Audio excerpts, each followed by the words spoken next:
तो भगवान हमको कहते हैं कि आपस में मिलजुल कर प्रेम पूर्वक हमको रहना है। तो इसके ऊपर एक छोटी सी कहानी है कि एक बार एक गांव में दो भाई रहते थे और उन दो भाइयों में बहुत ही प्यार था और उन दो भाइयों के खेत भी थे। बड़े भाई की शादी हो चुकी थी और उनका घर अलग था और छोटे भाई का भी अलग, दोनों के अलग अलग खेत भी थे, लेकिन आपस में बहुत प्यार से वे रहते थे। और एक बार और दो भाइयों के खेत भी पास पास में ही थे, तो दोनों भी उस खेतों की अपने अपने खेतों की वो खूब संभाल करते थे। तो एक बार बड़े भाई ने कहा, भाई मैं खाना खाने घर जाऊंगा, आप जो है मेरी खेत की संभाल करना। तो छोटे भाई ने ठीक है कहा और भैया को जाने दिया।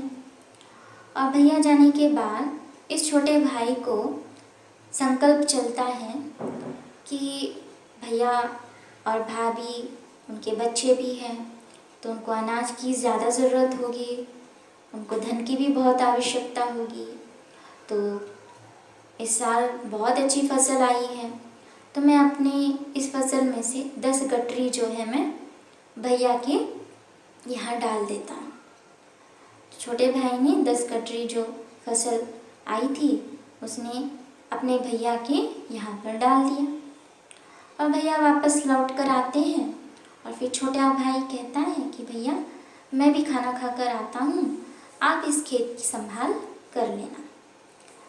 तो फिर बड़ा भाई भी जो है खेत की संभाल करने लगता है, अपने भाई की भी और खुद की भी।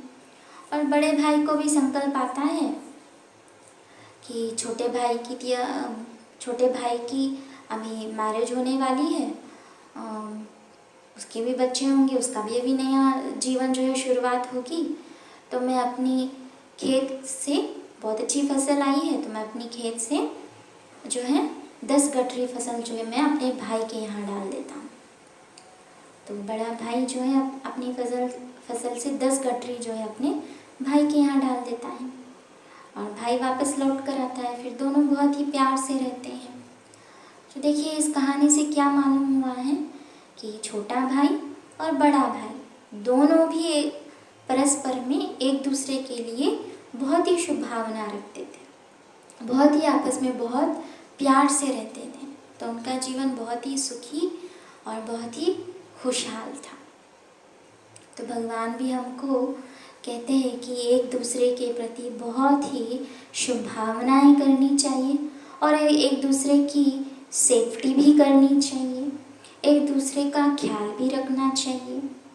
तो इसके ऊपर भगवत गीता में एक श्लोक है, अद्वेष्टा सर्वभूतानां मैत्रः करुण एव च निर्ममो निरहंकारः समदुःख सुखक्षमी। तो सर्व से इस जगत में जो भी है सर्व के प्रति हमको शुभ भावनाएं रखनी है, शुभ सोचना है, प्रेम पूर्वक रहना है और कोई कुछ भूल कर दे तो उनको माफ़ भी कर देना है।